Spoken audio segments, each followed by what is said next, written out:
guys, welcome to the 2021 San Francisco Free Folk Festival.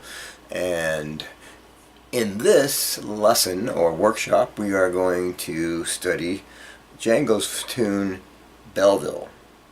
Okay, we'll start with the chords, then we'll do the melody, and then I'll show you a few tricks and licks for the soloing. Okay? Alright, let's get started.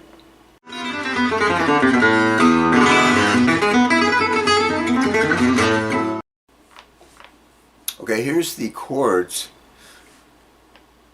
that you should know for this song. It's a D major 6/9,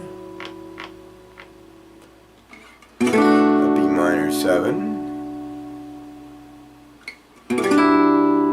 E minor 7, in this case I'm using E minor 9, A7, and then back. That's the A section of the song. So if you want to look at these chords up close, here we are.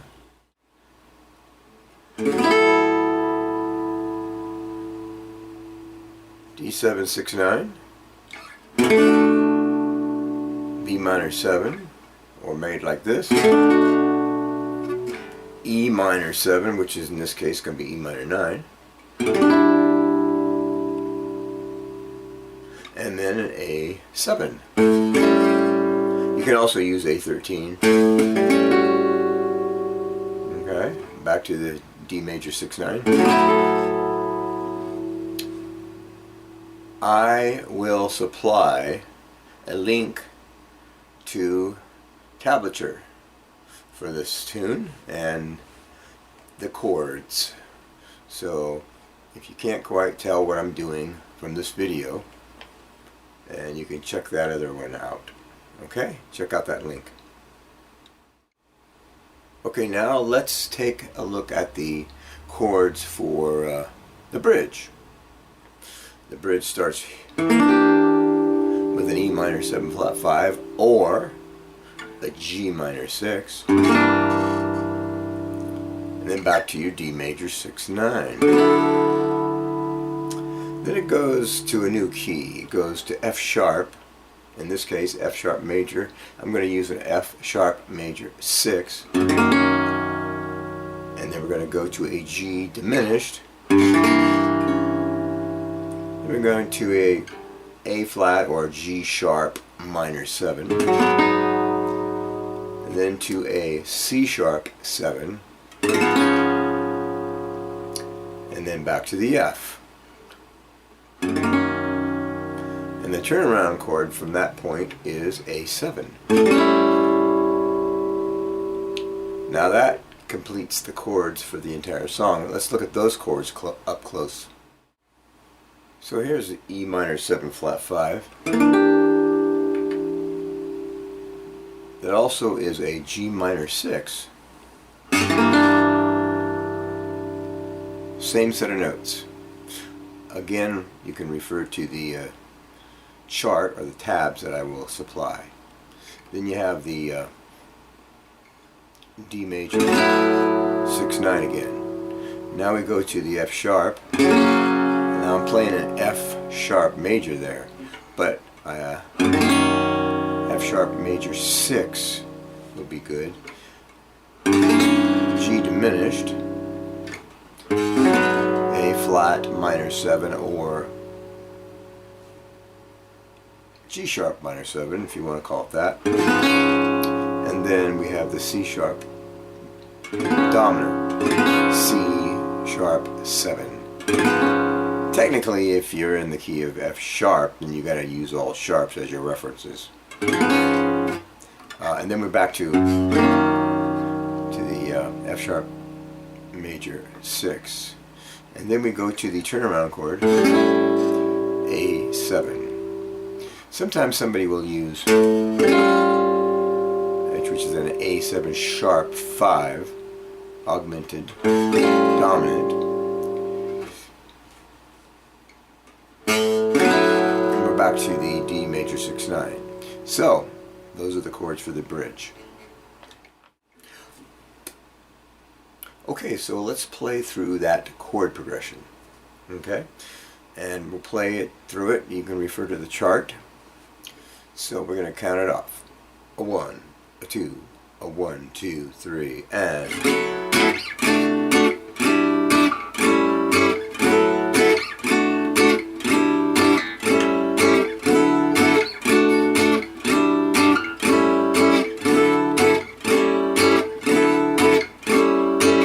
Now at that point I added a turnaround. I went... Okay, so that actually is something that you would do as a final thought at the end of the A form. So let me play the entire chord progression again, and I will play one time through, and then I will play the same thing, but I will add those extra chords on the A section for a solo. Now I'll come back and I will play the form again regularly, and then I'll show you the ending on the chords, okay? So here we go. A 1, a 2, a 1, 2, 3, and...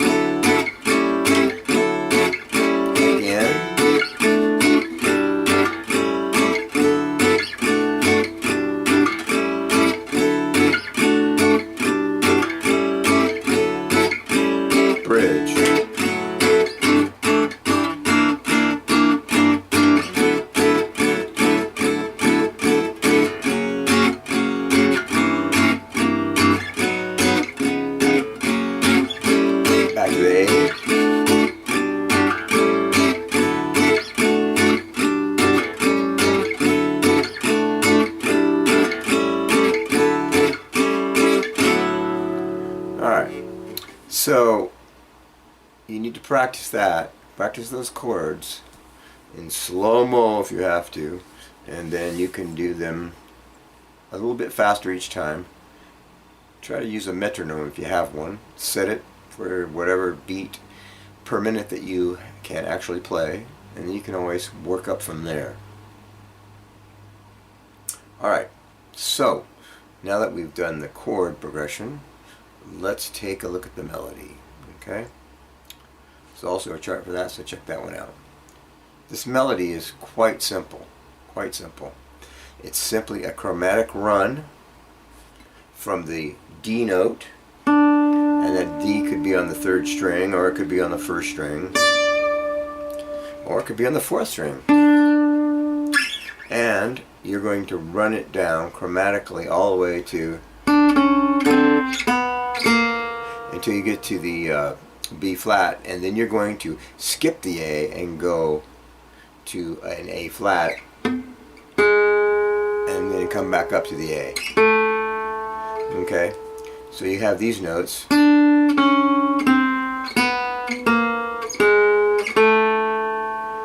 Okay, do that, you can do that.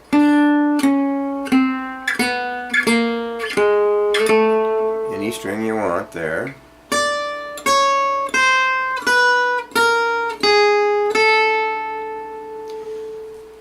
It probably sounds better on the mid-range strings and the top rather than to do the low. I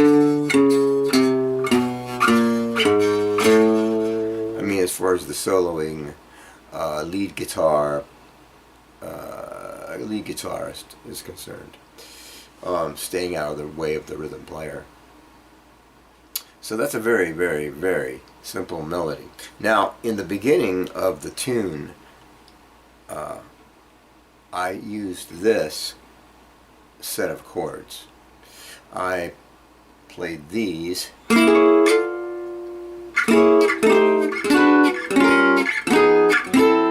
Okay.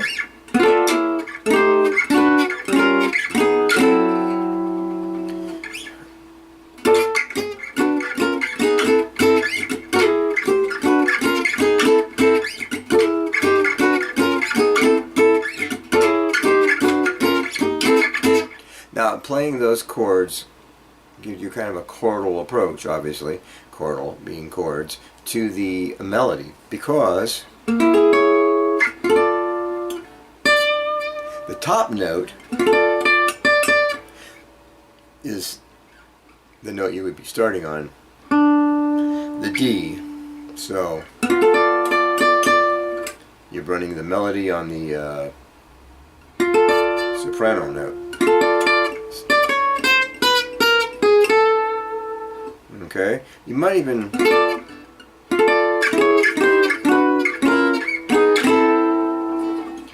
now that right there, that little shape, chord shape, was part of this larger chord. This chord right here, I'll show you close up, is a minor 7 flat 5 shape.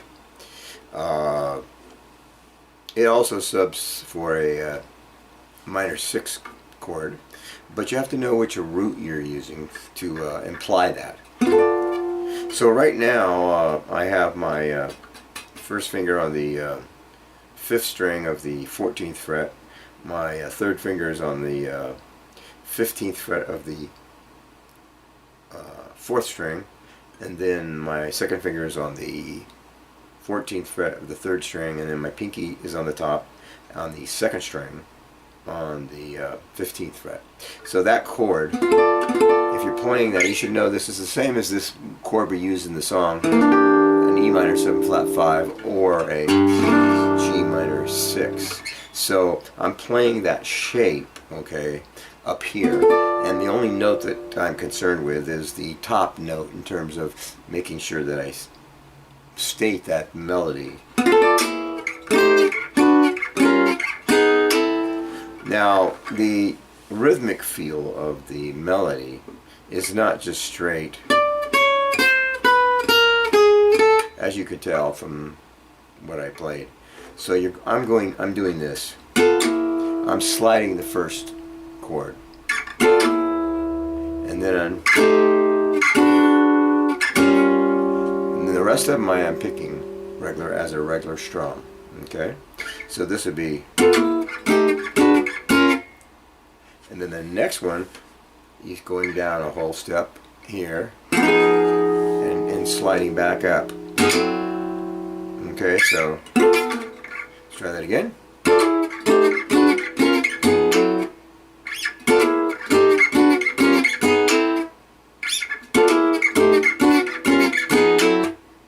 Now that is an interesting way of playing the melody if you are looking for something a little more involved. So this melody here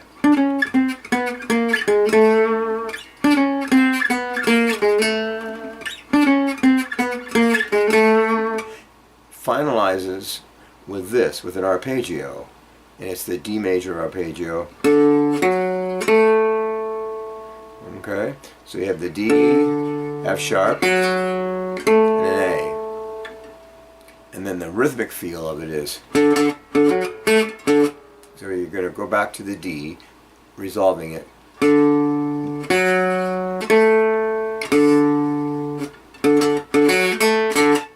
Okay, that should be very simple to learn.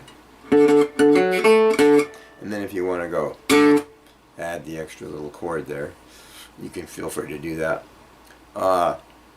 You could also play this melody note like this with the open D string. You go, and then you might hear some fancy embellishment like so there I'm hitting harmonics on the D and G strings at the 7th fret, giving that harmonic overtone. Okay, so there is the melody there on the A section. There isn't really anything special to say about that.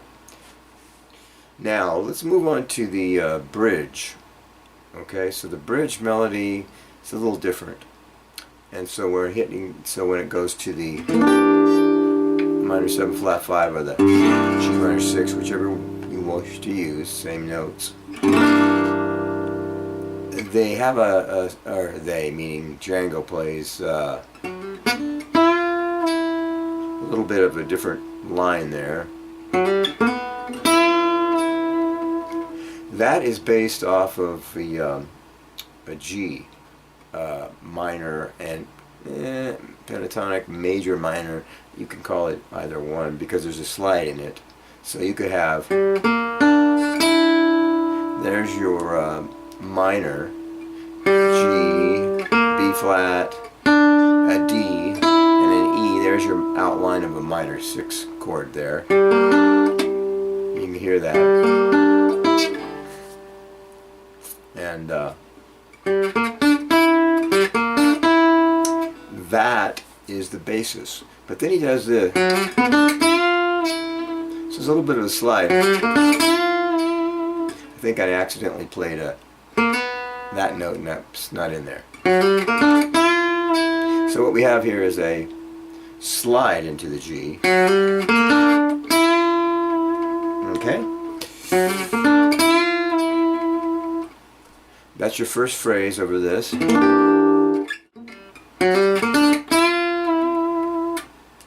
Forgive me for my sloppiness there. My fingers are hurting badly today. I played a gig just earlier and it hurts. Okay, so enough about that. So here we have this chord, and it returns to a D major 6. So when it goes back to the D major, you're going to play an arpeggio here. Now that line is, again, slide in to the D, F sharp, A, and then you're going to go here. That's your C, your C sharp, and then you go back to an A, and you'll end it on a B here. So I'm playing on the 5th string, 4th string, then the 3rd string, and then back to the 4th string, 2nd. So, and I am sliding a little bit here. Hear that? Hammer on. And then when I hit this note, I'm sliding into this C sharp. Now that's just an embellishment of the basic phrase. It just sounds better, more musical, if you don't just go. I mean, in this kind of music you definitely want the feeling. So even though I'm showing you things that are very mechanical and I'm not really getting into the embellishments and accents and so forth, it's good to keep that in mind. Okay? So when we have this phrase, let's do both of those phrases over again. So we have, and again, I didn't point this out, but this is a bend, okay? I should have pointed that out. So when you're on the G minor, when you hit this note, you're going to bend that note, the E, the 6th, up a half step, okay? So it's like, and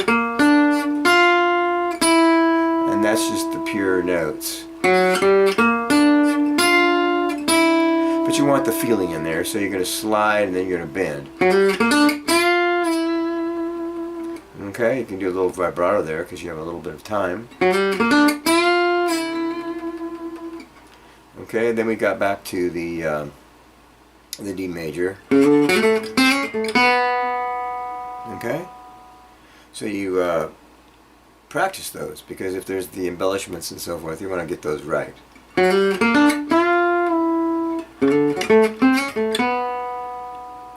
Alright, so then the final phrase, pretty simple, and you're on your F sharp here by now, and all it is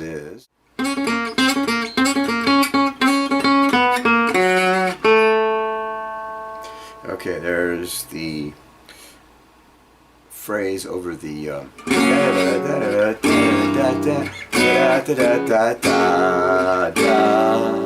so that's where that phrase comes in.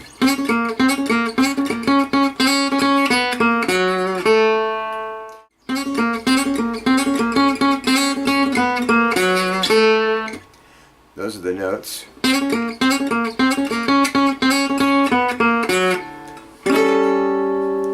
can add that chord there instead of the A. So that's what we have there is C sharp, slide into it, and then you have the B flat there. Twice on that, and then the A. Alright, so there's your bridge, and then you start over again, obviously.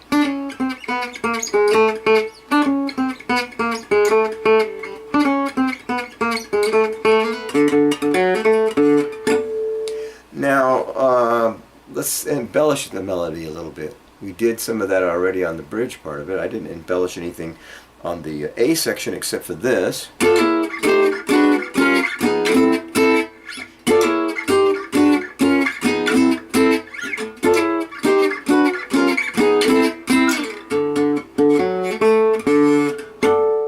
You can also embellish it this way with octaves. You could do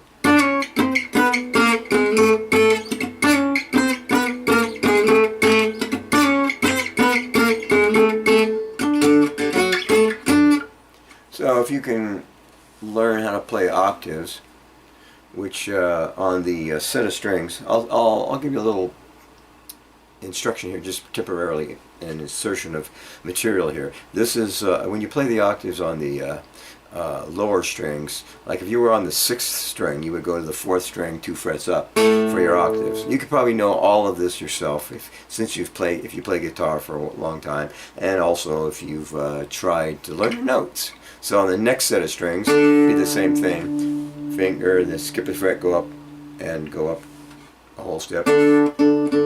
Now when you get to the 4th string, it's the 4th string and the 2nd string, but you have to go up 3 frets for that one. And then same thing with the 3rd string and the 1st string. So you have the 3 frets apart. So that's what you have to remember, just basic. So these are the octaves that you're thinking of. So if you played this, if you want to do something like that, then you want to make sure you learn the octaves. So okay, enough said about the octave idea. So far we've got the melody.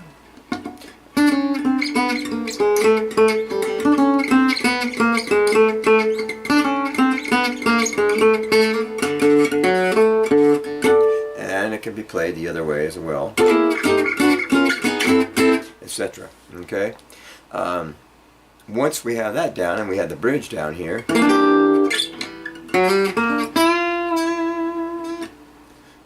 where's the next chord? There we go. And then we have, and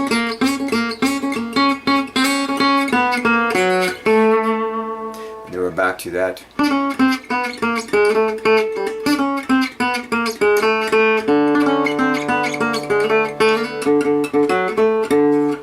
Alright, so by this point you should probably have that entire melody down with the bridge and everything. And now, if you've learned also the chords, let us learn some ideas for soloing. Okay? I guess if you are more of an advanced intermediate player, you probably could fast forward all the way to now, right? Because you probably already know how to do all those things that I just mentioned. But those things are basically for someone who doesn't know the tune and or is more of a beginner. So I'm assuming now that we're moving into an area where some of you players are like to solo and have all that fun. But there's one thing I'd like to point out though before moving to that, is that you need to have a steady rhythm. You can't be a sloppy rhythm player. Looking for another pick besides the one I have right here. I don't normally use this pick, but I will demo with this pick. You want to have a nice even feel with a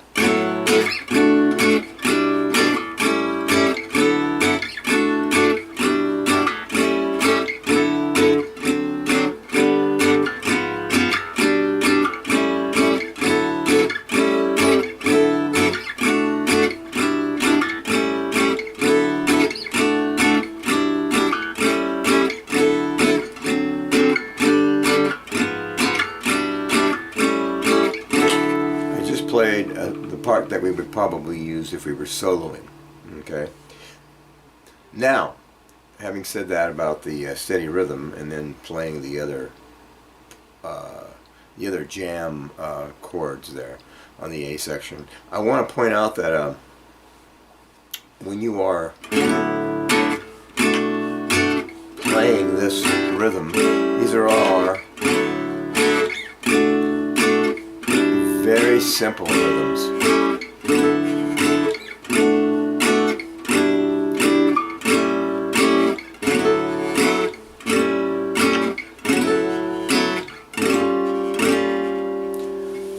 Now I'm going to do something here. At this point I think we should do this together before we actually move on to the soloing sections, because it would be a good thing for you to play along and get that melody down. So if you have that melody figured out now and you've been watching this video, then what you could do is just go back and grab your guitar if you don't already have it. I'm assuming you already have the guitar in hand. But what you would normally want to do now is just play along. And I will be your accompaniment, and I will play the rhythm for you. And then we'll stop, talk about the soloing.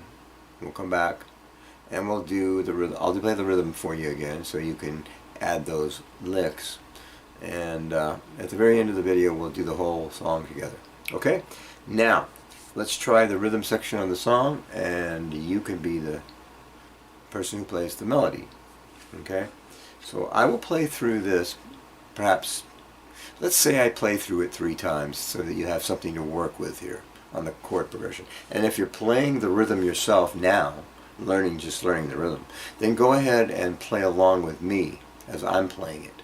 Okay? Check your chord diagrams if you're not sure about how to finger those chords. It'd be a good idea for you to sit down and work out the feeling, you know, the feeling of what it, the textile.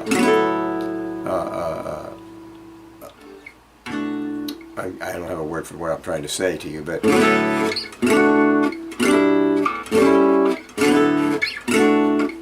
get those shapes into your fingers.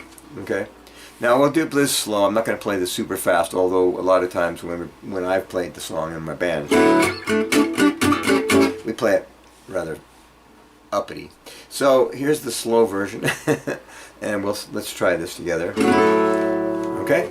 Alright. And you are the melody player, the lead player. Okay? So here we go. A 1, a 2. You all know what to do.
Time.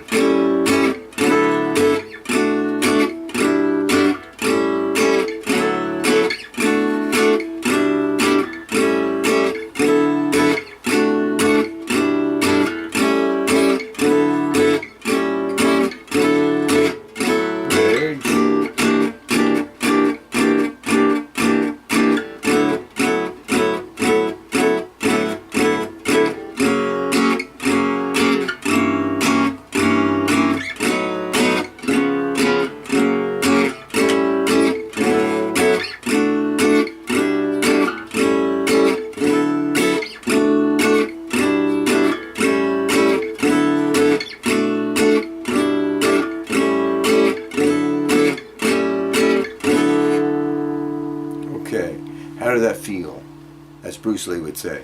Don't think, feel. Okay. Now let's get to the ending of the song. Okay, there is an ending to this song, okay? And all that is simply an additional line based off of the arpeggio. And the rhythm isn't really playing anything on that. So when we get to the end of this, say this is 4 times, or 3 times I believe.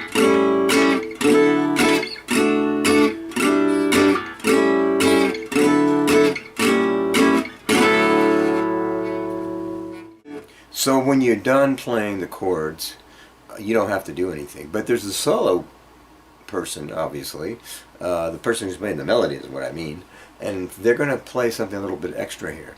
So for the ending, we have this kind of a line, which is...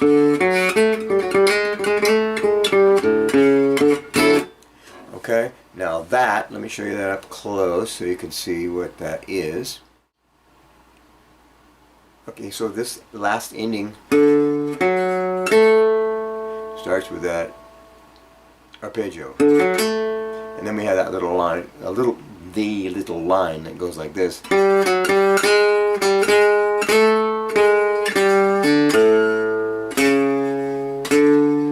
That's such a typical line for song endings. And you might as well just get used to that and learn it because in every key, because it's something used over and over again. So this is played D, F sharp, A, and there's G, F sharp, G. You go up a half step, do the same thing with the G sharp to G, and then you're on A, and you're going to descend.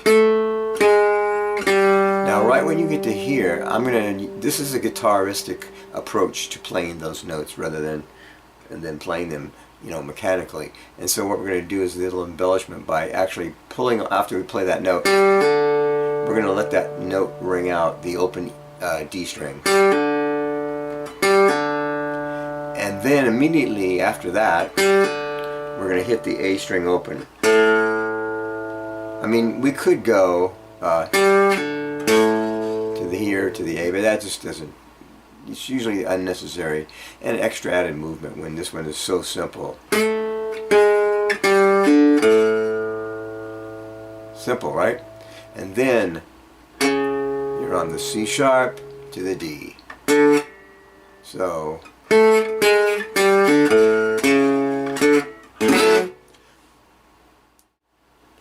there is the ending. And so in context, if you're playing, we're playing the rhythm together at this point. So when we go,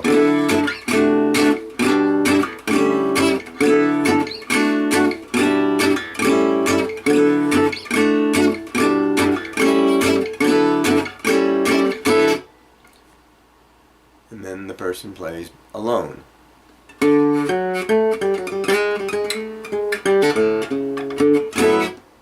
Now at the very end, if you so choose, you can play that chord.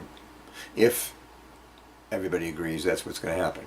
Again, this ending here is not, quote, necessary. There's different endings to this song that can be used, but rather than get into all the different variations, let's just use that one. I think that one is an acceptable one, and everybody kind of likes it.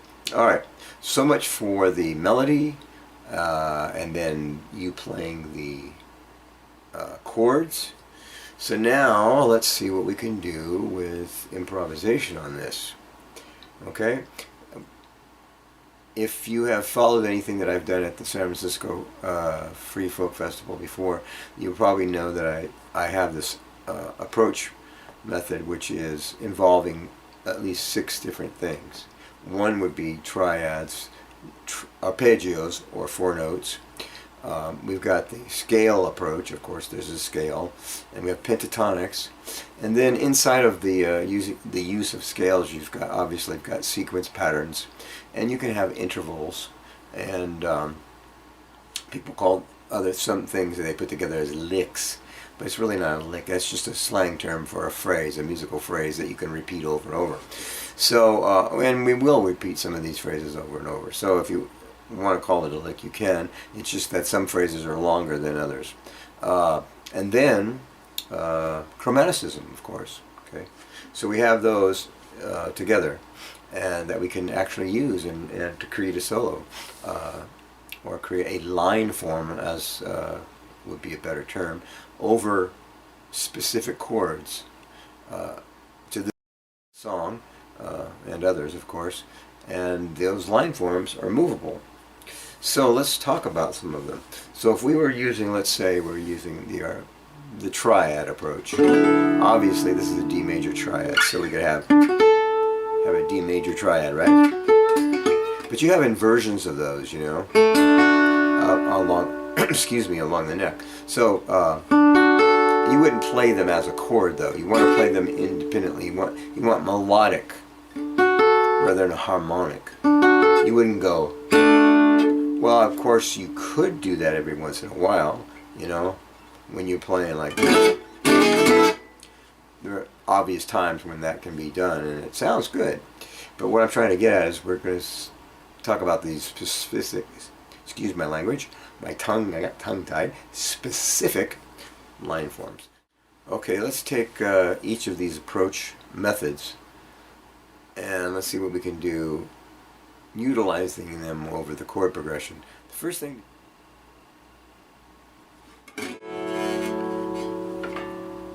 okay, let's take a look at some of the approach methods you could use. First method you could use is something simple like triads. So we could have the triads that come from the key that we're in. So if we're in the key of G, which we are, we have those 4 chords. We look at the triads. We have a D major triad, a B minor triad, which turns out to be the same except for the B note, and then we have a E minor 7, which turns out to be the same as a G, except for one note. And then we have an A. So we have an A major triad. Those triads, if you reduce them, you only have 3 triads here. You have the D major triad in any of its inversions that you choose to use. You know, you could have triads there, right? The same thing with the B minor. There's a B minor, but the top part of it, if it's a B minor 7, remains to be a D major. So you don't have anything different except that B note. And then when you have the E minor 7, you have a G here, and that's the only difference there. The G, there's a D and a B. So the only difference between the B minor is that one note there, because a G major triad is the same thing as the E minor, okay? You just don't have the E in there. And then same thing with the A, 7, you reduce it to the triad, which is A. So we have the, and then any of those inversions anywhere along the neck. And that would follow for the bridge as well. So when you have the E minor 7 flat 5 or the G minor 6, those notes, take a look at those notes inside there. Now what is that? This is part of a diminished. Okay? You have a G in the bass. So this chord here, when I played this for the rhythm, E minor 7 flat 5, that, if you take off the E and you look at these notes, what is that? That's a minor. So that's why this sounds the same. Put the G in there and then you've got the same thing. So you can play those top notes over this, you know, when it goes to a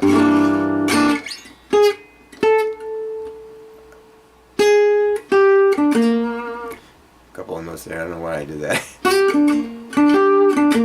Alright, so those notes, and the same thing when you return to the, you're back to the D, right?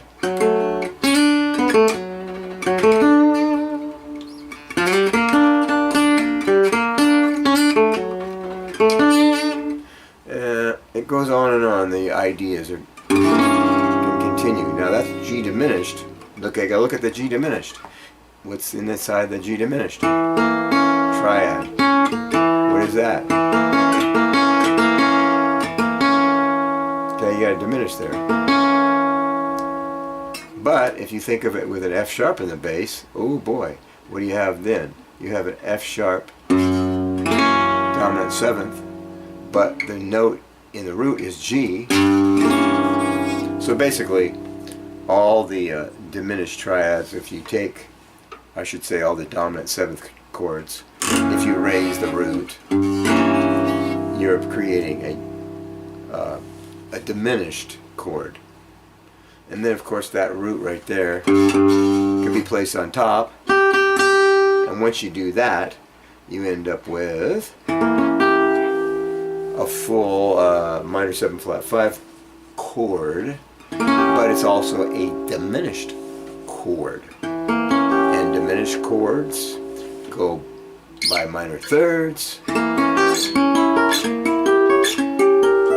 that could be used as well.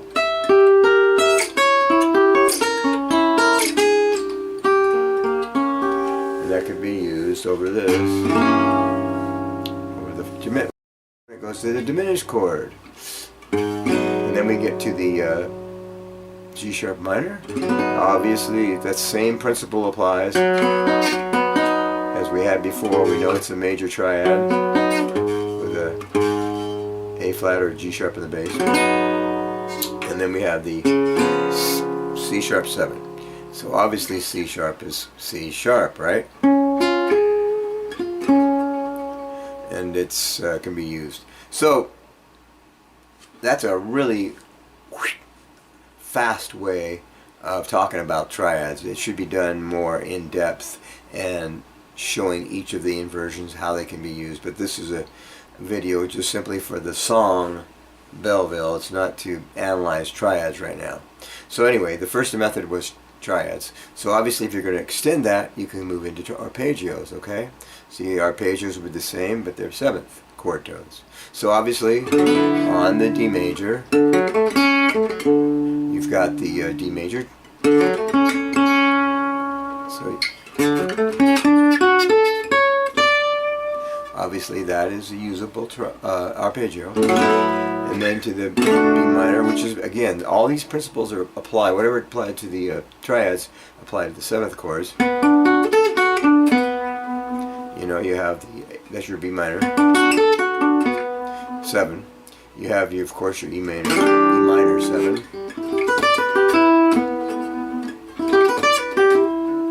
E minor 7 arpeggio. You got an A 7.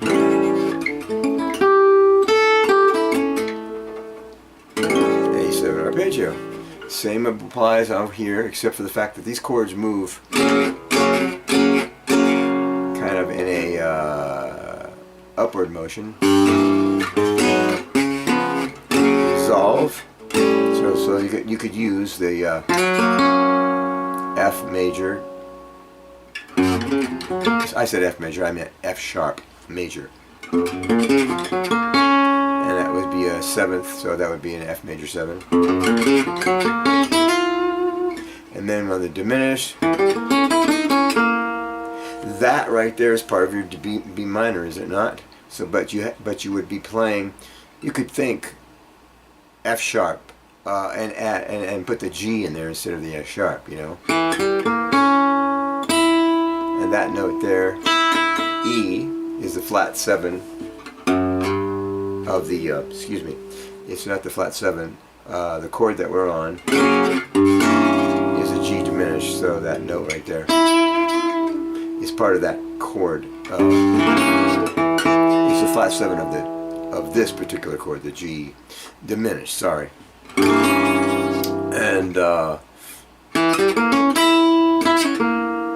we've got kind of a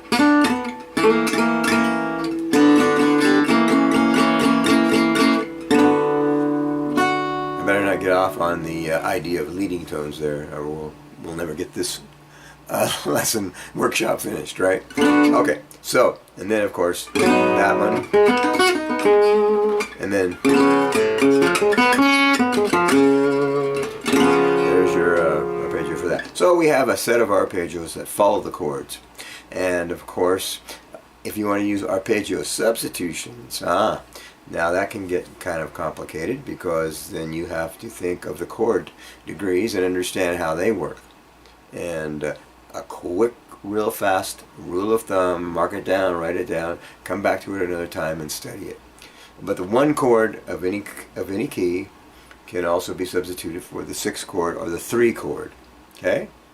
So we're in the key of D major. The 3 chord is actually F sharp. So an F sharp minor works well as a B minor. And then that is the substitute for the 1 chord. And then when you get to the 6th chord, everything just flops around because it's basically the same. You're just reversing that order. And then the 2 chord, which is an E minor 7, the 2 chord is the same as the 4 chord in a song. So if we're in D major, and then the 4 chord would be G major. So it actually works over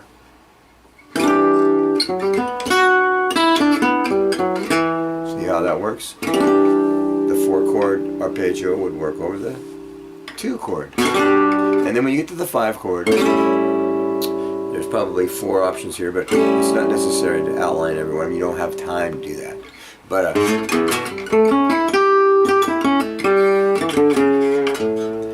this this is an A7 arpeggio. The 9th up here. I am going to confuse everyone who's watching this, aren't I? So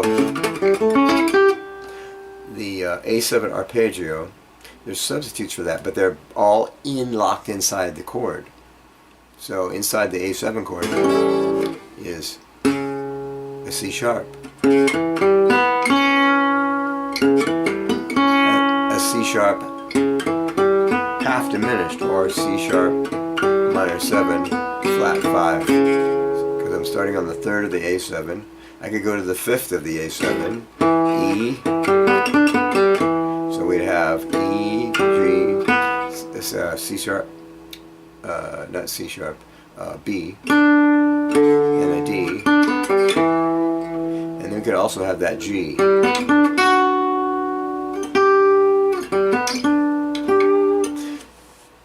Again, more information than you can use, right?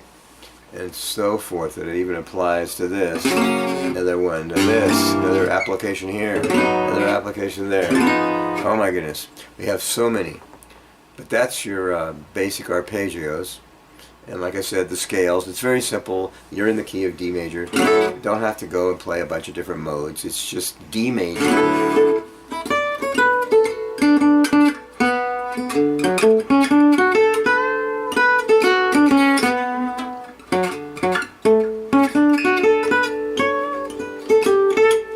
Play around with the notes, you know. I'm not thinking when I played that. I just wanted you to play I just wanted to let you hear that there are notes that are all the same. It's all going to fit here really easily.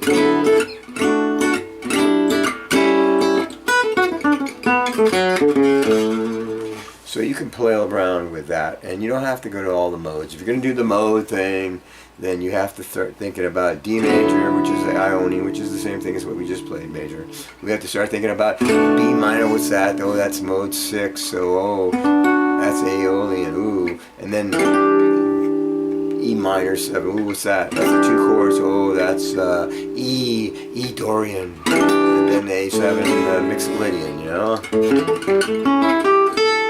So you get the scale.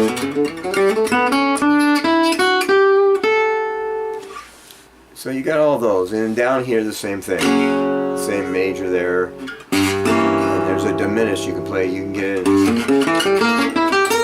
into that diminished thing. Oh yeah, you could think of it as all of those three things there. And then we have of course, we can have sequence patterns. A sequence pattern, nothing but a repeating pattern. Like if you're on say D major, you want a repeating pattern. You could use the major, like.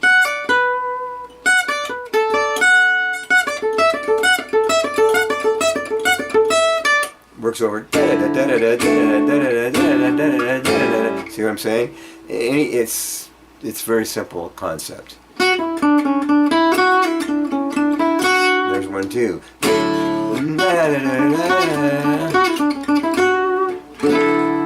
Okay, I can work over all those chords like.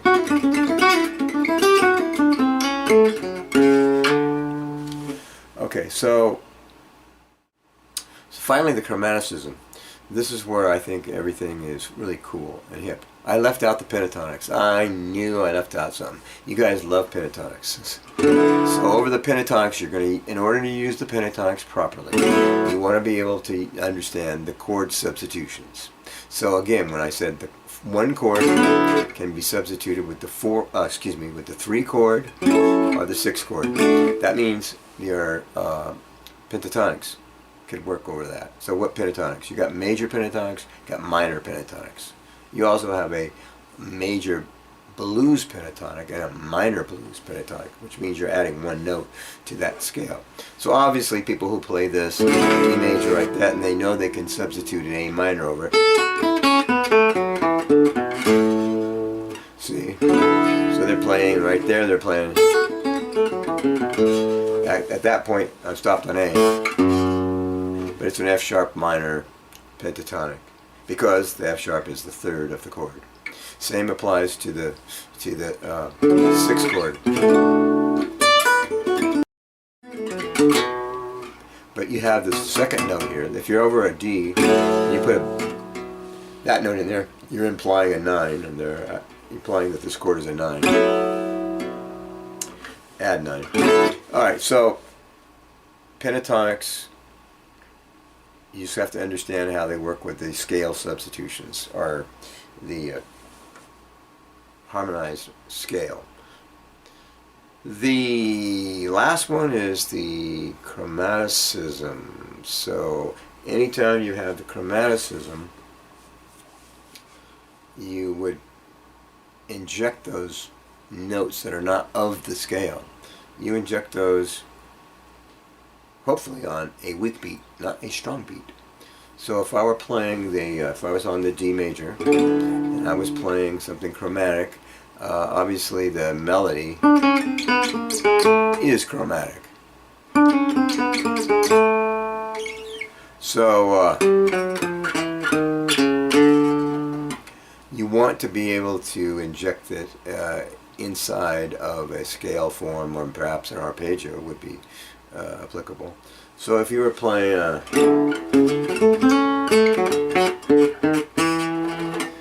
right there, I added a chromatic tone to the chord, scale and arpeggio, which I was basing it on. So I slightly varied that there the second time. So those notes, so I wouldn't go. That wasn't part of the scale. It wasn't part of the chord or the arpeggio. And this note, that wasn't part of the scale, nor was it part of the arpeggio. But they work as passing tones. So if you took each note in the chord, let's say, or this, as such we are playing D major 6/9.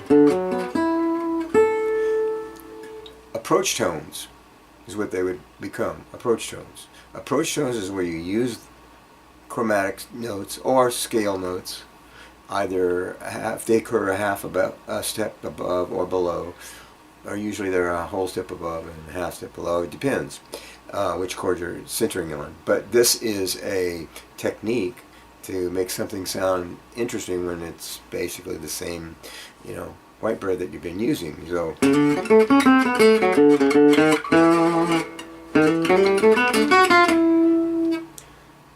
that works over this.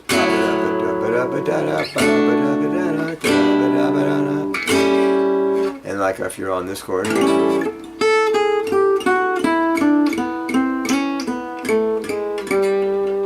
nice little descending line. That's a rip-off line. I think it's a horn line. But anyway, all you have here is, there's your outline of your arpeggio.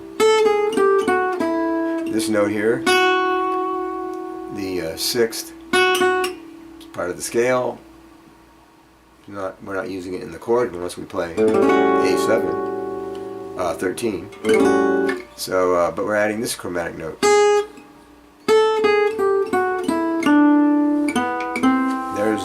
There's a flat third. That's not in the chord. That's not in the scale. But it's passing to this, the third of the A7. And there, that note is not part of the scale or the arpeggio. And there's the G, and that's the flat seventh. So you can get some good action and a lot of movement here from using chromaticism. Alright, enough said about approach methods. I want to thank you for watching this video, and thank the San Francisco Folk Festival folks for having me at the festival in virtual reality. So if you want any more information on what I've shared, and of course there is a lot more information that could be shared, trying to keep it simple, as they say, you can email me, Don@jazzgitan, that's JAZZGITAN.com. I also have a website which is gypsyjazzlessons.com, and I will probably post this video after it's been used at this festival, so you can look at it again at another date. So I want to thank you all for being here, and I want to thank everyone who put this together, and hey, hope to see you next year. Take care.